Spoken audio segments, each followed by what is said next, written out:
رحم اللہ من قرأ الفاتحہ.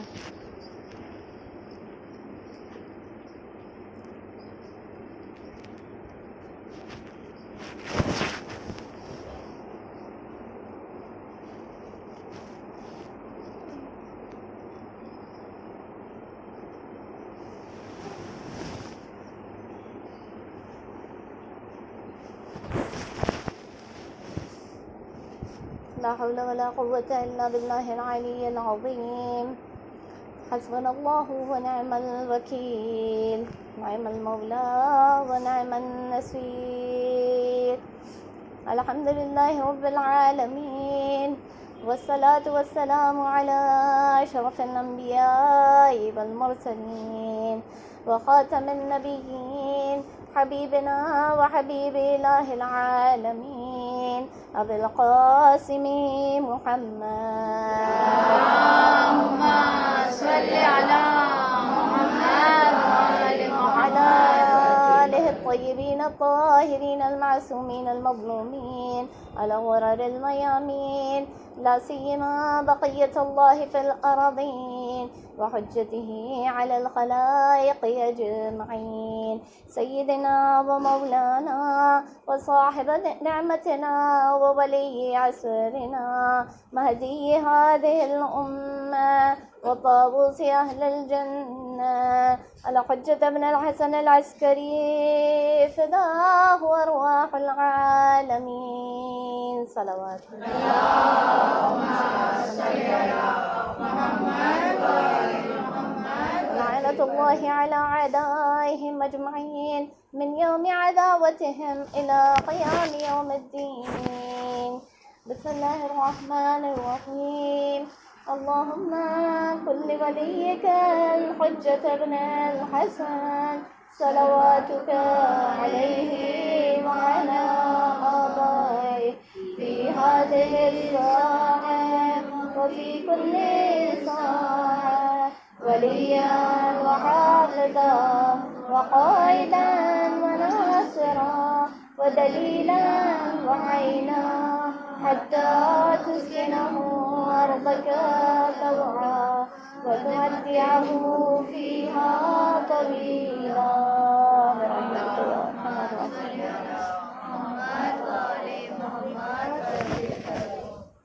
أما بعد، فقد قال الله تبارك وتعالى في كتابه المبين وقرآنه المجيد وقوله الحق. بسم الله الرحمن الرحيم.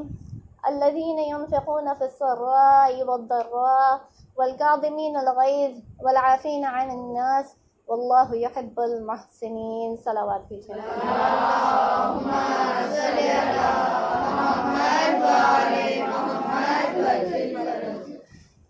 عزیزان محترم، السلام علیکم ورحمۃ اللہ وبرکاتہ. لائق حمد و ثنا ہے وہ معبود جس نے اس تمام کائنات کو خلق فرمایا اور ہم سب کو دوبارہ سے ایک مرتبہ یہ سعادت بخشی کہ ہم فرش مولا حسین پر جمع ہو سکیں اور یہاں پر بیٹھ کر جو ہے مولا کے غم کا تذکرہ کر سکیں اور کچھ اپنے سامان بخشش کو اکٹھا کر سکیں. جس سورہ کی میں نے آیہ مبارکہ کی یہاں پر اپنا سرنامہ کلام بنایا ہے اور آپ کے سامنے پیش کیا ہے، وہ سورہ آل عمران ہے. سورہ آل عمران، جب اس سورہ کی بات کی جاتی ہے تو اس کو اللہ تعالیٰ نے یا حبیب خدا نے جو ہے اسے نام دیا آل عمران. اب اس کے سلسلے میں جو ہے مفسرین نے یہاں پر اختلاف ظاہر کیا کہ یہ کس عمران کی بات ہو رہی ہے اور کس آل کی بات ہو رہی ہے، کس آل عمران کی بات ہو رہی ہے.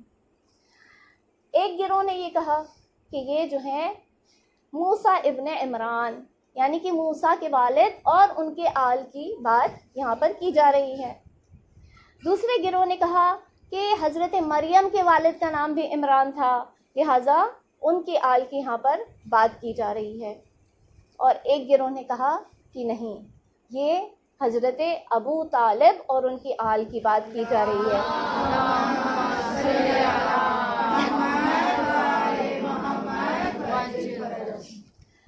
تو یہاں پر تین گروہ میں بٹ گئے مفسرین. میں آپ کو کوئی استدلال پیش نہیں کروں گی کہ یہ کس آل عمران کی بات کی جا رہی ہے، کس شخص کی اور اس کی آل کی بات کی جا رہی ہے، لیکن اگر میں بات کرنا چاہوں تو میں قرآن کے ذریعے سے آپ کے سامنے ایک آیت پیش کروں گی، آیت مبارکہ پیش کروں گی، اور آپ خود یہ فیصلہ کریں کہ یہ کون سی آل کی بات کی جا رہی ہے۔ آیا حضرت ابو طالب کی آل کی بات کی جا رہی ہے، حضرت موسیٰ کے اور ان کے بنی اسرائیل کی قوم کی جو آل ان کی نسل گزری ان کی بات کی جا رہی ہے، یا حضرت مریم کی ان کے والد بزرگوار کی نسل کی بات کی جا رہی ہے۔ قرآن میں خداوند عالم فرماتا ہے ان اللہ اصطفى آدم ونوحا وآل ابراہیم وآل عمران علی العالمین۔ خداوند عالم کیا فرما رہا ہے؟ خداوند عالم فرما رہا ہے کہ اللہ تعالیٰ نے حضرت آدم کو، حضرت نوح کو، آل ابراہیم کو اور آل عمران کو چن لیا اور انہیں تمام عالمین پر فوقیت عطا فرما دی۔ سبحان اللہ، سبحان اللہ۔ اب اس کے اوپر غور کریں گے۔ اللہ تعالیٰ نے یہاں پر 4 کا تذکرہ کیا ہے۔ اللہ تعالیٰ نے فرمایا کہ اللہ تعالیٰ نے حضرت آدم کو چن کیا، یہ نہیں کہا کہ آل آدم کو اللہ تعالیٰ نے فوقیت دے دی۔ اگر کہہ دیتا تو سارے کے سارے بنی آدم اس میں شامل ہو جاتے، پھر کسی کو فوقیت ہی نہ رہ جاتی دوسرے پر۔ اللہ تعالیٰ نے فرمایا کہ میں نے جو ہے حضرت نوح کو چن لیا، نہ کہ آل نوح کو، اس لیے کہ ہم جانتے ہیں کہ حضرت نوح کو دوسرا ابو البشر کہا جاتا ہے۔ ایک مرتبہ حضرت آدم کی ساری نسل جو ہے وہ ختم ہو گئی تھی، صرف جو کشتی نوح پر سوار ہو گیا تھا اس سے دوبارہ جو ہے تمام نسل، تمام بشریت جو ہے آگے بڑھی ہے۔ تو اللہ تعالیٰ نے آل نوح بھی نہیں کہا اس میں نے آدم کو چن لیا، میں نے نوح کو فوقیت عطا فرما دی۔ پھر آگے اللہ تعالیٰ فرماتا ہے میں نے آل ابراہیم کو فوقیت عطا فرمائی۔ جب آل ابراہیم کہا تو اس میں حضرت ابراہیم خود بھی شامل ہو گئے اور ان کی نسل بھی شامل ہو گئی۔ آگے بڑھ کے اللہ تعالیٰ نے کیا فرمایا؟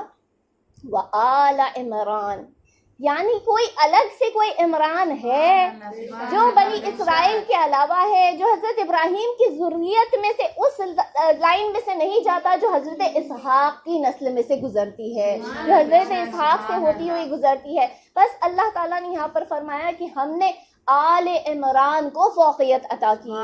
جب امام سے یہ سوال کیا کہ آپ اپنے آپ کو جو ہے اولاد رسول کہتے ہیں، تو جب دشمنان اہل بیت آ کر امام سے سوال کیا کرتے کہ یہاں پر آپ کہتے کہ آل عمران یعنی حضرت ابو طالب، تو آپ یہ کہاں سے ثابت کریں گے؟ تو امام جو ہے سامنے رسول خدا کی یہ حدیث پیش کر دیتے کہ رسول خدا فرماتے ہیں کہ میری نسل اے علی تمہاری نسل سے آگے بڑھے گی، تمہارے ذریعے سے آگے بڑھے گی، اللہ نے میری نسل کو تمہاری صلب میں رکھا ہے۔ تو مسلمان مانے نہ یا نہ مانے اور کتنے ہی مفسرین کی گروہ ہو جائے، لیکن خداوند عالم جب یہاں پر اس سورہ کو آل عمران کا نام دے رہا ہے تو یہاں پر عمران سے مراد حضرت ابو طالب علیہ السلام ہے۔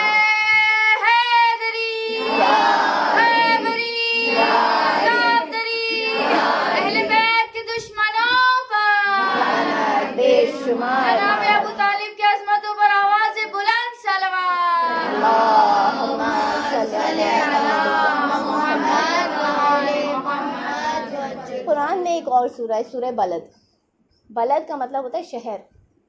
خداوند عالم اس کی ابتدائیہ آیات مبارکہ میں فرما رہا ہے بسم اللہ الرحمن الرحیم لا اقسم بهذا البلد وانت حل بهذا البلد ووالد وما ولد۔ خداوند عالم کیا فرما رہا ہے؟ خداوند عالم فرما رہا ہے کہ میں اس شہر کی قسم کھاتا ہوں۔ کون سے شہر کی؟ اس مکہ شہر کی جس میں آپ یا رسول اللہ آپ میرے حبیب بسا کرتے ہیں۔ خداوند عالم اس شہر کی کیوں قسم کھا رہا ہے؟ کیونکہ رسول اس میں موجود ہیں، یہ رسول کی جائے گاہ ہے، لہٰذا خداوند عالم فرما رہا ہے کہ میں اس شہر کی قسم کھاتا ہوں اے میرے حبیب جس میں آپ بسا کرتے ہیں۔ پھر آگے خداوند عالم کیا فرماتا ہے؟ اور میں والد کی قسم کھاتا ہوں اور ولد کی قسم کھاتا ہوں، یعنی کہ میں باپ کی قسم کھاتا ہوں اور بیٹے کی قسم کھاتا ہوں۔ جب یہ آیات مبارکہ نازل ہوئی تھی، جب یہ سورہ نازل ہوا تھا، تب اس وقت مکہ میں 3 والد اور ولد کی جوڑیاں جو ہیں مشہور تھیں، بیٹے اور باپ کی جوڑیاں مشہور تھیں۔ پہلا تھا ابو لہب اور اس کا بیٹا، دوسرا تھا ابو سفیان اور اس کا بیٹا، اور تیسرے تھے حضرت ابو طالب اور ان کے بیٹے مولائے مشکل کشا۔ اب اگر اس پر غور کرے اللہ کس کی قسم کھا سکتا ہے؟ کون سی جوڑی کی قسم کھا رہا ہے یہاں پر؟ کس باپ بیٹے کی قسم کھا رہا ہے؟ کیا اس ابو لہب کی قسم کھا رہا ہے جس کے لیے پورا سورہ اس کے کنڈیمنیشن میں اس کی جو ہے تحقیر کرتے ہوئے اتار دیا، تبت یدا ابی لہب و تب، خود ابو لہب بھی ہلاک ہو جائے، اس کے دونوں ہاتھ جو اس نے کمائے وہ سب کے سب ہلاک ہو جائیں، جس کے لیے اللہ تعالیٰ نے یہ فرمایا. یا پھر اس ابو سفیان اور اس کے بیٹے کے لیے جس کے لیے خداوند عالم قرآن میں فرماتا ہے یہ شجر ملعونہ ہے، جس کے اوپر اللہ نے لعنت کی ہے، سارے درخت کے اوپر، ساری نسل کے اوپر. تو یہاں پر ظاہر سی بات ہے کہ یہاں پر خداوند عالم جس باپ اور بیٹے کی قسم کھا رہا ہے وہ کوئی نہیں بلکہ حضرت عمران اور ان کے فرزند مولائے مشکل کشا علی ابن ابی طالب علیہ السلام. نعرہ حیدری، حیدری، صفدری، اہل بیت کے دشمنوں پر لعنت، بے شمار لعنت.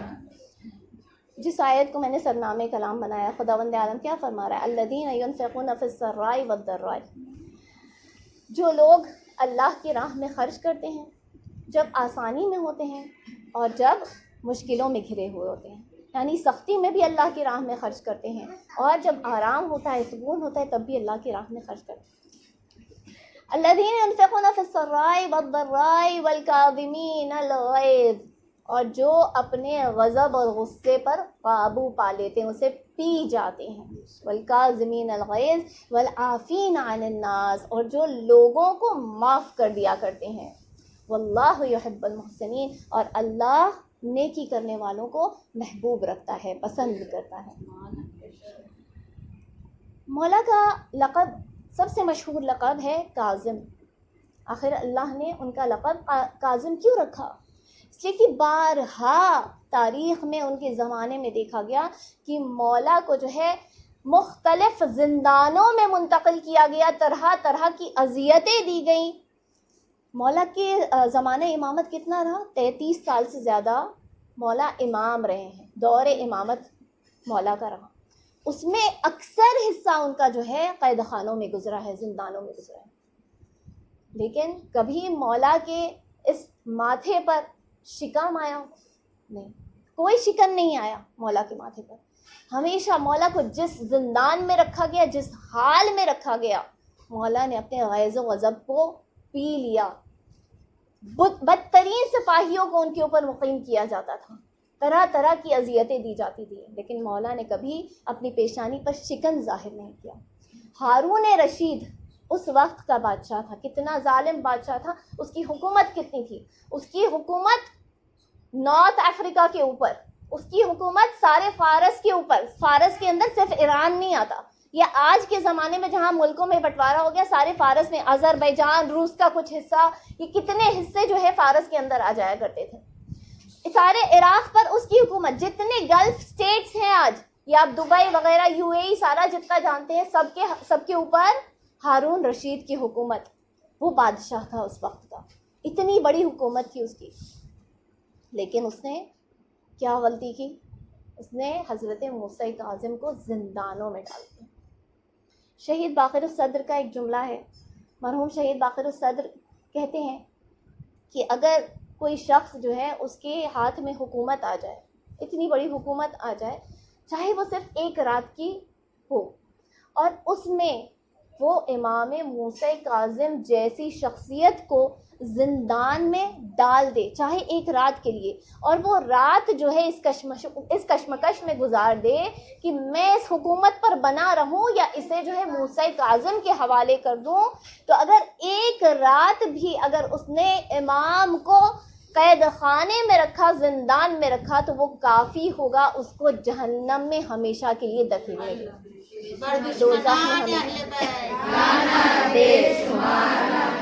اور امام کو زندان میں کیوں رکھا جاتا تھا؟ تاکہ لوگ ان سے رجوع نہ کر سکیں. لوگ ان سے رجوع کرتے تو ان کے بن جاتے. لوگوں کو ان سے ملنے سے، ان کی ملاقات سے روکنے کے لیے اور ان کا چاہنے والا بننے سے روکنے کے لیے ہارون رشید نے انہیں مختلف زندانوں میں رکھا. اچھا، ہارون رشید جیسے کہ ہم جانتے ہیں وہ عباسی خلیفہ ہیں. عباسی خلیفہ کیوں کہا جاتا ہے؟ رسول اللہ کے چچا تھے عباس ابن عبد المطلب، رسول اللہ کے چچا تھے. یہ ہارون رشید انہی عباس کی نسل میں سے، یعنی رسول کے چچا کی نسل میں سے ہے، جو بنی امیہ کی جہاں پر خلافت ختم ہوئی چھٹے امام کے زمانے میں، اور وہاں سے بنو عباس کی خلافت شروع ہوئی، اور یہ بنو عباس وہی رسول چچا کے رسول خدا کے چچا عباس کی نسل میں سے۔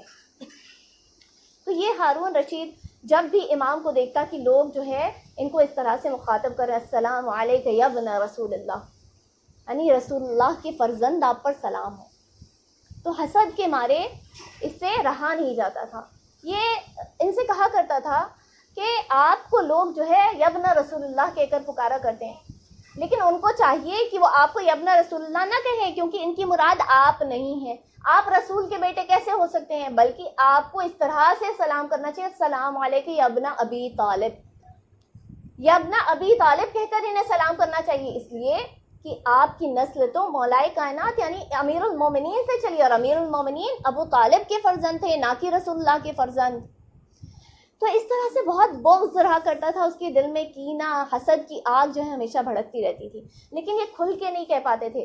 اچھا چچا زاد تھے لیکن کھل کے نہیں کہہ پاتے تھے، یہ جب کہتے تھے کہ جب یہ کہہ رہے یا ابن رسول اللہ تو آپ ان کی مراد نہیں ہے، تو کھل کے نہیں کہہ پاتے تھے کہ ہم ان کی مراد ہے، کیونکہ ان کو معلوم تھا کہ ہم تو ابن ام ہیں، ہم تو چچا زاد ہیں، تو ہم اپنے لیے تو کہلوا نہیں سکتے۔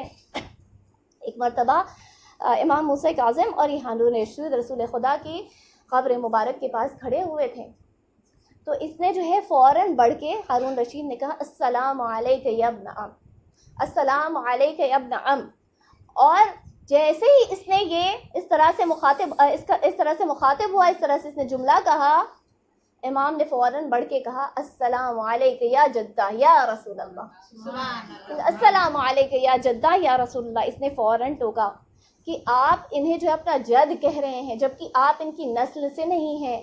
امام فرماتے ہیں کہ میں انہی کی نسل سے، یہ میرے نانا ہیں اور یہ میرے جد ہیں، یہ رسول ہیں اور میں رسول کا فرزند۔ اس نے کہا کہ آپ مجھے کچھ دلیل دیں۔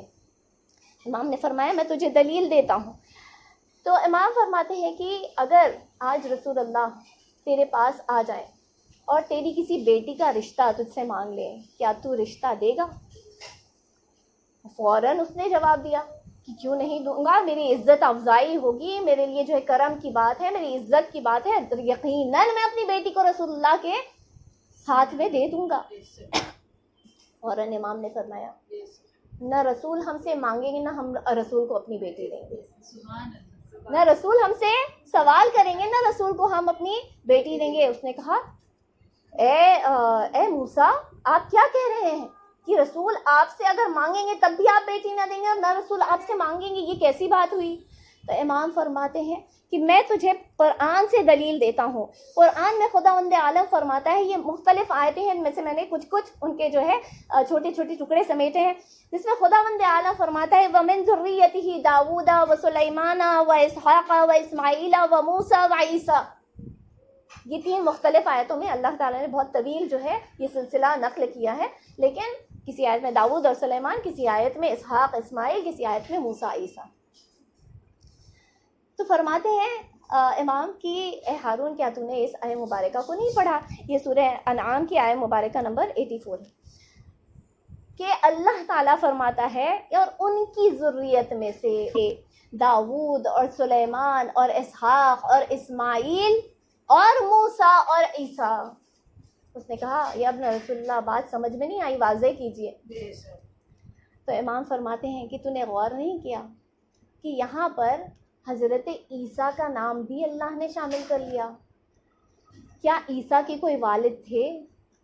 عیسیٰ تو مریم کے بیٹے تھے، مریم بنت عمران کے بیٹے تھے، اور مریم اور حضرت ابراہیم کے درمیان میں ہزاروں سال کا فاصلہ تھا، پھر بھی اللہ تعالیٰ فرماتا ہے وَمِن ذُرِّيَّتِهِ عیسیٰ، اور ابراہیم کی ذریت میں سے ہے عیسیٰ، تو ہم تو ڈائریکٹ نبی کے دختر گرامی کی نسل میں سے ہے، تو ہمارے جد کیسے نہیں ہو سکتے، وہ ہمارے رسولوں میں فرزند رسول کیسے نہیں ہو سکتا؟ صلوات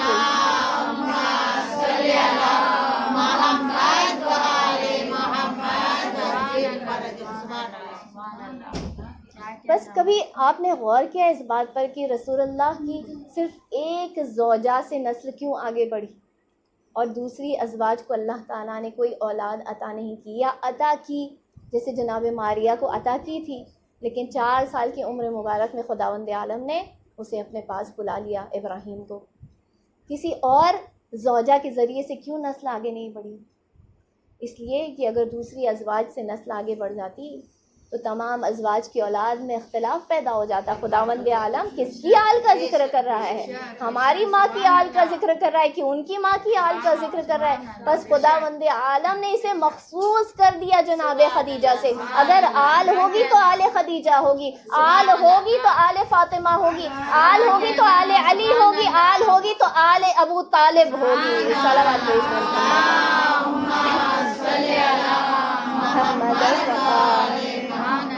جناب ابو طالب علیہ السلام، جناب خدیجۃ الکبریٰ خصوصاً صلوات بآواز بلند۔ اللہم صلی علی محمد و آل محمد وعجل فرجہم۔ زمانے میں ایک نبی موسیٰ گزرے اور ایک امام موسیٰ گزرے، اور دونوں میں کافی شباہت بھی تھی۔ وہ نبی تھے، یہ امام تھے۔ ان کے زمانے میں ایک شخص تھے، ان کے بھائی ہارون نام تھا، اور اس امام موسیٰ کے زمانے میں بھی ایک شخص تھا، ظالم تھا لیکن نام تھا ہارون۔ دیکھیے کبھی ناموں پر مت جائیے گا، ورنہ کسی کا نام صدام حسین ہو سکتا ہے لیکن مرکز یزید کا ہوا کرتا ہے، کہ کبھی ناموں پر مت جائیے گا۔ تو اللہ تعالیٰ نے کچھ شباہتیں بخشیں، لیکن دونوں میں فرق بہت زیادہ تھا۔ جب حضرت موسیٰ کو اللہ تعالیٰ کی جانب سے خبر ہوئی کوہ طور پر کہ اے موسیٰ، تم نے اپنے پیچھے اپنی کیسی قوم کو چھوڑا؟ وہ تو مجھ سے دور ہو چکے ہیں اور جو ہے گوسالہ کی پرستش کرنا شروع کر دیا ہے، بتوں کی پرستش کرنا شروع کر دیا ہے۔ حضرت موسیٰ نے الواح کو اٹھایا، تورات کو اور دیگر جو لوح دیے گئے تھے ان کو اٹھایا، غیظ و غضب کے عالم میں وہاں پہنچے جہاں پر اپنی قوم کو چھوڑ کر آئے تھے، اور ایک مرتبہ اپنے ہی بھائی ہارون کی داڑھی کو پکڑ کر، قرآن کریم میں موجود ہے، داڑھی کو پکڑ کر جو ہے ان سے سوال کرنے لگے، اے میری ماں کے بیٹے، میں تمہیں جو ہے یہاں پر اپنی جگہ پر چھوڑ گیا تھا، تم نے قوم کو سمجھایا کیوں نہیں؟ تم نے انہیں سیدھے راستے پر لایا کیوں نہیں؟ قوم گمراہ ہو گئی۔ یہ حضرت موسیٰ ہے جس کی ہیبت مشہور ہے، اور وہ امام موسیٰ ہے جس کا قزم مشہور ہے، غیظ و غضب کو پی جانے والے۔ یہاں حضرت موسیٰ کے غصے کا اظہار ہو رہا ہے، اے ہارون، اب میری ماں کے بیٹے، اپنی ماں، کیونکہ سگے بھائی تھے نا، میری ماں کے بیٹے تم نے قوم کو گمراہ ہو جانے دیا۔ حضرت ہارون نے ایک مرتبہ التجا کی کہ قوم نے مجھے کمزور کر دیا تھا۔ یہی الفاظ مولائے کائنات جو ہے جب روز قیامت ہوگی، رسول اللہ سوال کریں گے مولائے کائنات سے، اے علی، میں اپنی قوم کو تمہارے حوالے کر کے گیا تھا، تم نے انہیں گمراہ کیسے ہونے دیا؟ مولا انہی الفاظ میں جواب دیں گے، یا رسول اللہ، آپ کی قوم نے مجھے، آپ کی امت نے مجھے کمزور کر دیا تھا۔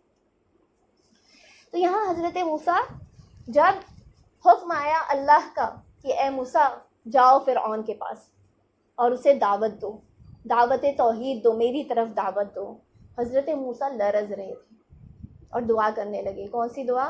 مشہور دعا جو اکثر ذاکرین جو ہے کرتے ہیں مجلس شروع کرنے سے پہلے، رب اشرح لی صدری ویسر لی امری یفقہوا من قولی، اور اس کے بعد جو ہے یہ دعا کنٹینیو ہوتی ہے۔ حضرت موسیٰ کی دعا ہے کہ تو میرے بھائی ہارون کو میرا قوت بازو بنا دے، میرا وزیر بنا دے، میرے بھائی ہارون کو۔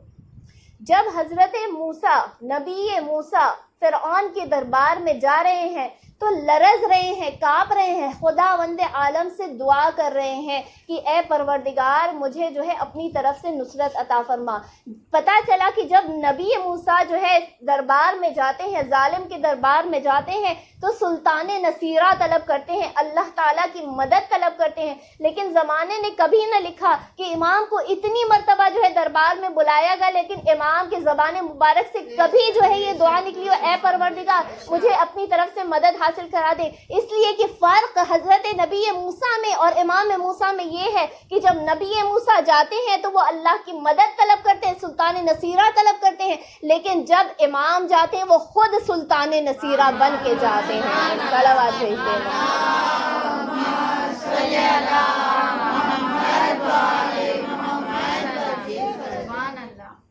ایک مرتبہ ہارون رشید دیکھا نہیں جا رہا تھا کیسے امام جو ہے زندان میں رہ کر بھی زندہ ہے، اتنی اذیتیں دیتے ہیں۔ اس نے ایک مرتبہ وہاں کے قاضی القضات کو بلایا، ہر وقت کے بادشاہ نے یہی کام کیا ہے۔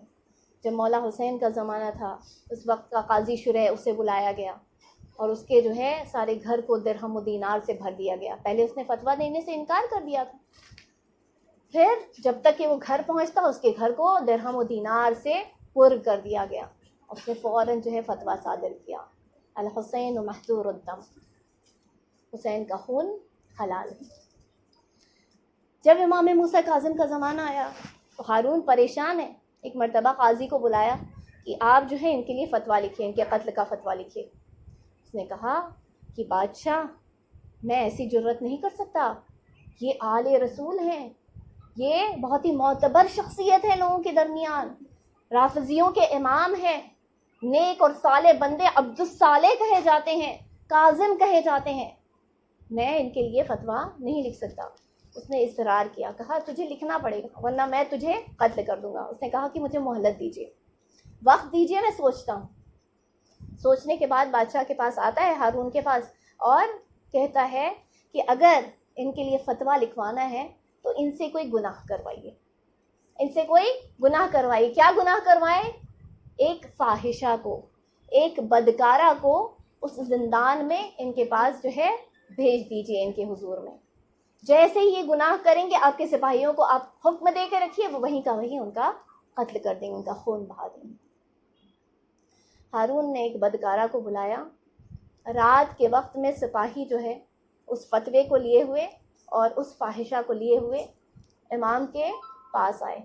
امام کے پاس جیسے ہی آئے اس بدکارہ کو وہاں چھوڑا کہ تجھے تیرا کام معلوم ہے، تو اپنا کام انجام دے، ہم تجھے جو ہے مالا مال کر دیں گے، ہم تجھے اتنی دولت سے نواز دیں گے، تجھے کبھی یہ کام کرنے کی ضرورت ہی نہیں پڑے گی۔ وہ اندر آئی، جیسے ہی وہ آئی امام کے قریب جانا چاہا۔ امام کے قریب جیسے ہی امام نے دیکھا، اسے کہا خبردار، خبردار، میں پاک و پاکیزہ ہوں، میں عصمت کا مرکز ہوں، تو ناپاک ہے، میرے قریب آنے کی ہمت نہ کرنا۔ اور اس کے بعد امام نے اپنے ہاتھوں کا اشارہ کیا، دیواریں جو ہیں وہاں سے ہٹ گئیں۔ جب دیواریں ہٹیں تو اس بدکارہ نے کیا دیکھا کہ زمین سے آسمان کا نظارہ نظر آ رہا ہے، جنت پہ جنت نظر آ رہی ہیں، جنتوں میں حوریں نظر آ رہی ہیں۔ ان حوران جنت نے ایک مرتبہ اس بدکارہ کو مخاطب کرتے ہوئے کہا خبردار، ان کے قریب آنے کی کوشش نہ کرنا، یہ آل رسول ہے، یہ فرزند رسول ہے، یہ عصمت اور طہارت کا چراغ ہے۔ جیسے ہی انہوں نے اسے مخاطب کیا، ایک مرتبہ امام کے قدموں میں گری، امام کے قدموں میں گر کر کہنے لگی یا ابن رسول اللہ، کیا میرے لیے بھی توبہ ہے؟ کیا میں بھی توبہ کر سکتی ہوں؟ امام نے فرمایا ضرور، اللہ کا در ہمیشہ کھلا ہوا ہے۔ اس کے بعد خود اس کے لیے حق میں دعا کی کہ اے پروردگار، دنیا نے اسے گنہگار بنا دیا تھا، دنیا کی لالچ میں آ کر ہی گنہگار بن گئے، پروردگار میں اس کے لیے تجھ سے مغفرت طلب کرتا ہوں، تو اسے معاف کر دے۔ مرتبہ امام کہتے ہیں کہ رات کا وقت ہے، کچھ ہی دیر میں تہجد کی نماز ادا کروں گا، تو بھی اس کونے میں بیٹھ کر جو ہے میرے ساتھ نماز تہجد کی ادا کر لینا۔ جب تہجد کی نماز امام ادا کرنے لگے، اس نے تہجد کی نماز پڑھی اور جیسے ہی سجدے میں گئی، جب سجدے سے سر اٹھایا تو کہتی ہے کہ ایک لمحے میں، آج کی رات کی ایک سجدے میں نے آج وہ سارے نظارے دیکھ لیے جو میں نے اپنی زندگی میں کبھی نہ دیکھے تھے۔ اور فوراً ہی کہنے لگی مولا میری توبہ قبول ہے نا، مولا اللہ نے مجھے معاف کیا۔ امام فرماتے کہ اللہ نے تیری توبہ کو قبول کر لیا، اب اس کے بعد کبھی اس کام کی طرف نہ پلٹنا، اب تو پاک ہو گئی ہے، اب تو پاکیزہ ہو گئی ہے۔ سپاہیوں نے وہاں سے اس مرحلے کو دیکھا کہ جسے ہم نے جس بدکارہ کو بھیجا تھا وہ سجدے میں گری ہوئی ہے زندان میں۔ مرتبہ سپاہی اندر داخل ہوئے، تجھے ہم نے کس بات کے پیسے دیے تھے؟ ہم نے تجھے گناہ کروانے کے پیسے دیے تھے، تو یہاں سجدے میں پڑی ہوئی ہے، نمازیں ادا کر رہی ہے۔ وہ کہنے لگی خبردار میرے قریب اپنے ہاتھ بڑھانے کی کوشش نہ کرنا، میں اس کے ہاتھوں سے آج پاک و پاکیزہ ہو گئی ہوں جسے تم نے زندان میں قید کر کے رکھا ہے۔ میں آج پاک ہو گئی، تم ناپاک ہو، اپنے گندے ہاتھوں کو، اپنے میلے ہاتھوں کو میری طرف بڑھانے کی کوشش نہ کرنا۔ عزیزوں، میں یہاں آپ کو جو ہے اس وقت کی یاد دلاؤں جس کے بارے میں خداوند عالم نے قرآن کریم میں فرمایا کہ جب حضرت یوسف کو تمام خواتین نے، تمام عزیز مصر اور دوسری سرداروں کی بیویوں نے جب ایک مرتبہ منصوبہ بنایا کہ ہم جو ہے یوسف کو اپنے قبضے میں کر کے رہیں گے، یوسف کو اپنے پاس بلا کے رہیں گے، نبی یوسف کو اپنے پاس بلا کے رہیں گے، اس وقت جو ہے اس عزیز مصر کا فتویٰ آیا کہ حضرت یوسف کو جو ہے زندان میں ڈال دیا جائے۔ ایک مرتبہ حضرت یوسف نے پروردگار کا شکر ادا کرتے ہوئے کہا، اے پروردگار تیرا لاکھ لاکھ شکر، مجھے زندان کی زندگی زیادہ پسند ہے اس لیے کہ تو نے مجھے ان مستورات کے، ان خواتین کے شر سے بچا لیا۔ یہ حضرت یوسف ہیں جو ان بدکار عورتوں کے شر سے بچنے کے لیے زندان کو طلب کر رہے ہیں، اور یہ امام موسیٰ کاظم ہے جو زندان میں رہ کر بدکاروں کو جو ہے پاک و پاکیزگی عطا کر فرما رہے ہیں۔ صلوات بھیجتے ہیں۔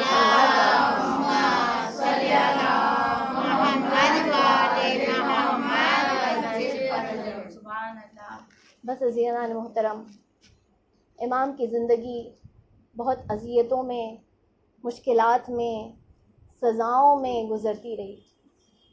آخرکار جب ہارون نے ہر حربہ استعمال کر لیا اور اس کے حربے کامیاب نہ ہوئے تو اس نے کہا کہ کھجوروں میں زہر ملا دیا جائے، کھجوروں میں زہر ملا دیا جائے۔ امام کو رات کی تاریکی میں زندان سے بلوایا گیا، آپ کو ہارون رشید بادشاہ نے طلب کیا ہے۔ امام کو رات کی تاریکی میں لے جایا گیا، امام ہارون کے دربار میں داخل ہوئے۔ دربار میں داخل ہونے کے بعد ہارون نے بڑی عزت اور احترام کے ساتھ امام کو اپنے سامنے بٹھایا، اور پھر امام سے کچھ گفتگو کرنے کے بعد ان کے سامنے کھجوروں کو پیش کیا، اور امام سے کہنے لگا کہ یا ابن رسول اللہ، میں چاہتا ہوں کہ آپ ان کھجوروں کو نوش فرمائیں۔ امام نے فرمایا کہ نہیں، میں ان کھجوروں کو نہیں تناول کروں گا۔ یہ کہتا ہے کہ نہیں، کھجوریں تو آپ کو کھانی پڑیں گی، آپ کو کھجوریں تناول کرنی ہوں گی۔ امام نے جب اصرار اس کا بڑھا، امام نے بار بار منع کیا، انکار کیا، لیکن جب اس کا اصرار بڑھا تو امام نے ایک مرتبہ چند کھجوریں اٹھائیں اور اپنے دہن مبارک میں رکھیں۔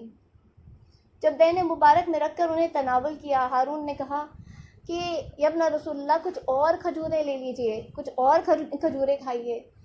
امام نے فرمایا کہ نہیں، بس یہ کافی ہے، تجھے جو کام کرنا تھا تو اس میں کامیاب ہو گیا، تو دیکھ نہیں رہا کہ میں کتنا کمزور ہو چکا ہوں۔ امام وہاں سے چلے۔ جس رات یہاں پر امام کھجوریں تناول کر رہے تھے، اس رات مدینے میں امام رضا علیہ السلام صحن مبارک میں آ کر بیٹھے اور ایک مرتبہ زور زور سے گریہ کرنا شروع کیا، بلند آواز میں گریہ کرنا شروع کیا۔ کب سے انتظار تھا بہنوں کو، امام کے کتنے بیٹے تھے؟ امام کی 18 بیٹیاں بتائی جاتی ہیں، 18-17 بیٹے بتائے جاتے ہیں۔ کب سے بہنیں انتظار میں تھیں، ہر عید پر جیسے عید قریب آتی تھی امام کے پاس آتی تھی، سوال کرتی تھی، بھیا کیا آج اس عید میں بابا واپس آئیں گے؟ امام فرماتے تھے نہیں، وہ واپس نہیں آئے۔ جب یہ رات آئی اور امام نے بلند آواز میں گریہ شروع کیا، ایک مرتبہ بہنیں صحن میں آ گئیں، بھیا آپ کس لیے گریہ فرما رہے ہیں؟ امام فرماتے آج ہمارے بابا کو زہر دے دیا گیا، آج ہمارے بابا کو زہر دے دیا گیا۔ بہنوں نے کہا کہ بابا بچ جائیں گے۔ امام فرماتے ہیں کہ نہیں، اب بابا اس دنیا میں نہیں رہ سکیں گے، اب بابا میرے پروردگار اپنے معبود کی ملاقات کے لیے جا رہے ہیں.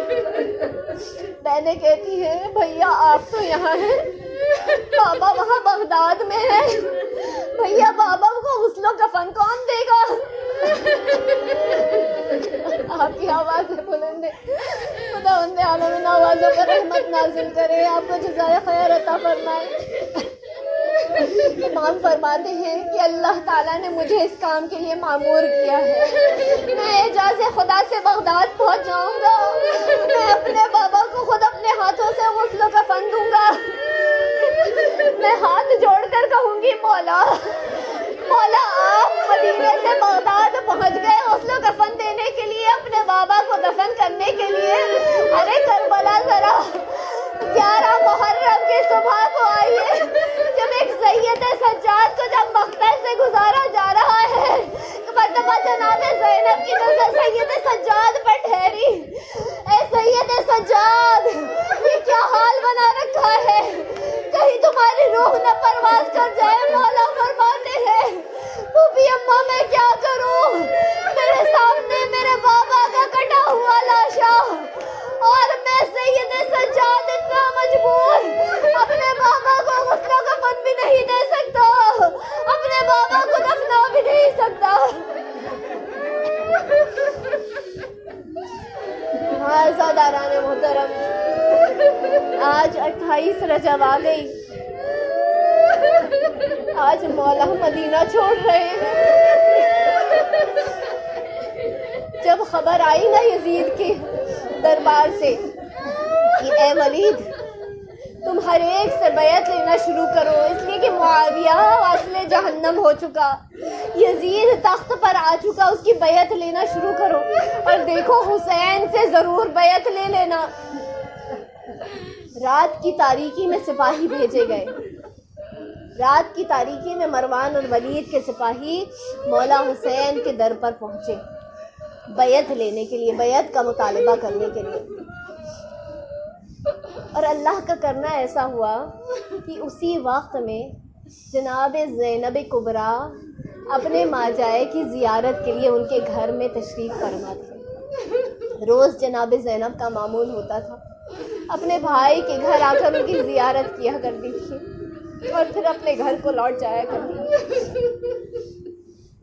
جب جناب زینب تشریف فرما تھی, مروان کے ولید کے سپاہی آئے, دق الباب کیا, کہا کہ شام میں معاویہ کی رحلت ہو چکی ہے, یزید تخت پر آ چکا ہے, ہم آپ سے آپ کی بیعت لینے کے لیے آئے ہیں, آپ کو گورنر نے اپنے دربار میں طلب کیا ہے. جیسے ہی جناب زینب کے کانوں میں یہ خبر گئی, جناب زینب نے فرمایا بھیا حسین آپ نہ جائیے گا, بھیا حسین آپ مروان سے ملاقات کے لیے اس کے دربار نہ جائیے گا. اس مرتبہ بہن کو دلاسا دیا, اے میری ماں جائی, یہ میرا اس شہر میں کچھ نہیں بگاڑ سکتے, میرا قتل اللہ نے اس شہر میں نہیں لکھا ہے, تم پریشان نہ ہو, میں صحیح و سلامت واپس آ جاؤں گا. وہاں پر امام حسین نے ایک مرتبہ حضرت عباس کو بلایا, عباس میرے شیر میرے ساتھ چلنا, علی اکبر میرے ساتھ چلنا, اے قاسم میرے ساتھ چلنا, اور محمد تم بھی میرے ساتھ چلنا. تاریخ بتاتی ہے 18 بنو ہاشم کے جوانوں کے سائے میں امام چلنے لگے. جیسے ہی باہر جانے لگے دہلیز پر آئے, ایک مرتبہ جناب زینب نے حضرت عباس کا شانہ پکڑا, اے عباس میرے حسین پر آج نہ آنے پائے, وعدہ کرو مجھ سے عباس. مولا عباس نے فرمایا ابھی بھی وعدہ کرتا ہوں شہزادی, وعدہ کرتا ہوں آج نہ آنے دوں گا. دربار کے قریب پہنچے, ایک مرتبہ سب داخل ہونا چاہتے تھے, سپاہیوں نے روک دیا, نہیں فقط حسین داخل ہوں گے. امام حسین نے ایک مرتبہ حضرت عباس کو اشارہ کیا, اے عباس یہیں ٹھہر جاؤ, یہیں ٹھہر جاؤ, دیکھو جب تک میری آواز بلند نہ ہو عباس تم اس دروازے میں داخل نہ ہونا. مرتبہ امام داخل ہوئے, ولید نے کہا کہ ہمیں حکم دیا گیا ہے آپ سے یزید کے بیعت کا مطالبہ کریں، آپ بیعت دے دیں۔ مرتبہ امام نے فرمایا اگر یہ بیعت اتنی ہی یزید کے لیے ضروری ہے تو پھر اس رات کی تاریکی میں بند دروازوں کے درمیان بیعت کیوں لیتے ہو؟ کل دن کی روشنی میں مسجد میں سب کے سامنے جو ہے میری بیعت طلب کرنا۔ جیسے ہی امام نے یہ جملہ کہا مروان نے وہاں سے ولید کو اشارہ کیا، ان سے یہی بیعت لو یا پھر ان کو قتل کر ڈالو۔ امام کی یہاں پر آواز بلند ہوئی، کیا تو میرا قتل کرے گا یا ولید میرا قتل کرے گا؟ یہاں امام کی آواز کا بلند ہونا تھا۔ ایک مرتبہ حضرت عباس علی اکبر کو ہٹا کر آگے بڑھے، اپنے بازوؤں کو دروازے پر دیا، جیسے ہی بازو لگائے دروازہ گرا، اندر پہنچے، مولا کس کا قتل کروں، مروان کا کروں یا ولید کا کروں؟ امام نے خاموش کیا، عباس اپنی تلوار کو نیام میں رکھ لو، یہ نالا کا شہر ہے، یہاں خون نہیں بہایا جا سکتا عباس۔ میں کہوں گی مولا، امام کی ابھی تو بس آواز بلند ہوئی تھی، امام کی ایک آواز پر اپنے دروازے کو گرا دیا، تلوار کو بے نیام کر دیا۔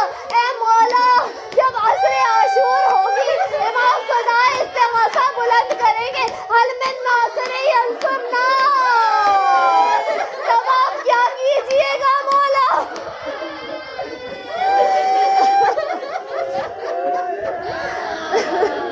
حضرت اللہ بی بی کو آج پرسہ دینا ہے، شہزادی کو پرسہ دینا ہے، رسول اللہ کو پرسہ دینا ہے، وقت کے امام کو پرسہ دینا ہے، ان آنسوؤں میں کمی نہ کیجیے گا۔ تاریخ لکھتی ہے جب امام نے صدا استغاثہ بلند کی، ایک لاشا نہر فرات کے کنارے تڑپنے لگا۔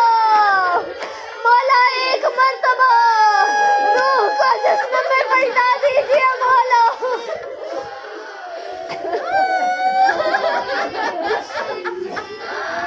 امام دوبارہ گھر تشریف لے آئے۔ ایک مرتبہ حضرت عباس کو ایک فہرست تھماتے ہوئے کہا عباس جاؤ تمام مردوں کو اکٹھا کرو، سب سے کہو تیاری کرے، جاؤ مردوں کو تم خبر دو، مستورات کو میں خبر دوں گا۔ حضرت عباس نے فہرست میں ناموں کو پڑھنا شروع کیا۔ اے علی اکبر تمہارا بھی نام ہے، اے قاسم تمہارا بھی نام ہے، اون محمد تمہارا بھی نام ہے۔ ایک مرتبہ کسی کمسن کا نام دیکھا، کیا دیکھتے ہیں؟ علی اصغر فاطمہ صغرا کی گود میں کھیل رہے۔ حضرت عباس قریب گئے، قریب جا کر بی بی کا شانہ ہلا کے کہا فاطمہ صغرا کتنی سال کی؟ 7 سال کی بتائی جاتی۔ بی بی تمہارے اس چھوٹے سے بھائی علی اصغر کا بھی نام ہے۔ فاطمہ صغرا علی اصغر کو دینے کو تیار نہ ہوئی، ہر ایک آ کے بی بی کو سمجھاتا اے صغرا علی اصغر کو ہمارے حوالے کر دو۔ صغرا کہتی میں علی اصغر کو نہ دوں گی، وقت امام حسین قریب آئے۔ اے صغرا بیٹی تم بہت بیمار ہو، تم میری ماں کی شبیہ ہو، میں تمہیں کربلا نہیں لے جا سکتا، لیکن بیٹی اس اپنے بھائی کو میرے حوالے کر دو۔ بی بی تیار نہیں ہوتی، کہتی ہے مولا بابا آپ ہر ایک کو لے جا رہے ہیں، کم از کم میرے بھیا کو میرے پاس چھوڑ جائے، میرا دل بہلا رہے گا بابا۔ امام زینب آئی، بی بی علی اصغر کو نہیں دیتی۔ مرتبہ امام حسین علی اصغر کے کانوں کے قریب آئے، نہ جانے علی اصغر کے کان میں کیا کہا، علی اصغر اچھل کے مولا کی گود میں آ گئے۔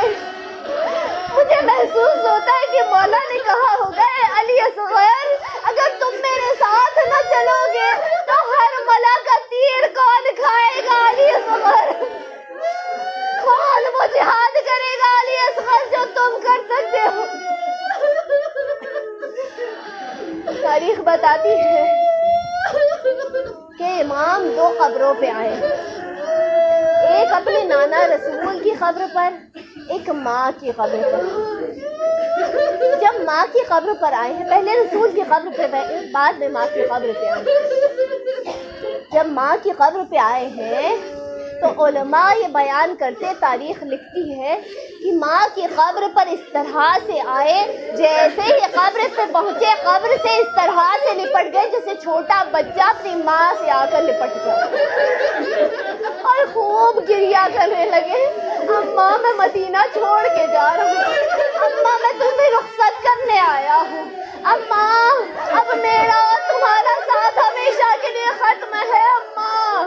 ارے لہد فاطمہ سے آواز آئی ہوگی، اے میرے لال حسین، میں تمہیں اکیلا نہیں جانے دوں گی، تم تنہا یہاں سے نہ جاؤ گے، اے حسین میں تمہارے ساتھ ساتھ چلوں گی، جب شب عاشور آئے گی میں مقتل کو اپنے بالوں سے صاف کروں گی، ارے جب شمر تمہاری گردن کاٹ رہا ہوگا میں اپنے برقعے کا دامن پھیلا دوں گی، حسین تمہیں زمین پر گرنے نہ دوں گی۔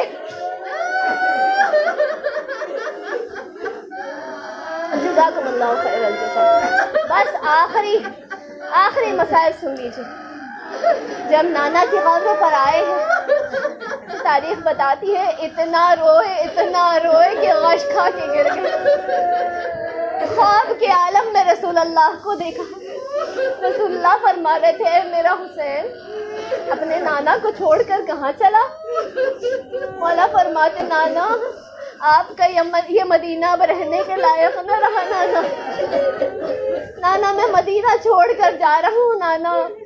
امام فرماتے ہیں، رسول فرماتے ہیں، اے میرے لال تم مدینہ چھوڑ کے جا رہے ہو، تمہیں معلوم ہے میں نے اس شہر کو یثرب سے مدینے میں تبدیل کیا، اس کے لیے بڑے قیمتی قربانیاں دینے پڑی، لیکن جب میں نے اسے یثرب سے مدینے میں تبدیل کیا نا تو میرے پاس ابو طالب کا ساتھ تھا، خدیجہ کی دولت تھی، حمزہ کا روب تھا، تمہاری ماں فاطمہ کی دعائیں ساتھ میں تھی، علی جیسا شخص، علی جیسا جاباز اللہ کا شیر، اس کی تلوار تھی، میرے پاس ان سب کا ساتھ تھا، تو کربلا کو کیسے آباد کرے گا حسین؟ مولا فرماتے ہیں، اے نانا مجھے کمزور سمجھ رکھا ہے، مجھے سمجھ رکھا ہے کہ میرے پاس کچھ بھی نہیں ہے، نانا میرے پاس عباس کی شانے ہے، علی اکبر کا کلیجہ ہے، حسن کی لاش کے ٹکڑے ہیں، علی اصغر کی کمسنی ہے، رقیہ کے گوہر ہے، زینب کی چادر ہے، نانا حسین کو کمزور نہ سمجھنا، نانا حسین کے پاس بڑی قیمتی قربانیاں ہیں، نانا میں اس جنگل کو ایسے آباد کروں گا، ایسے سجاؤں گا، جب بھی شب جمعہ آئے گی 1.25 لاکھ نبی آسمانوں میں جنتیں چھوڑ کر اس کربلا میں اتر آئیں گے، میری زری پر آ کر مجھے سلام کریں گے،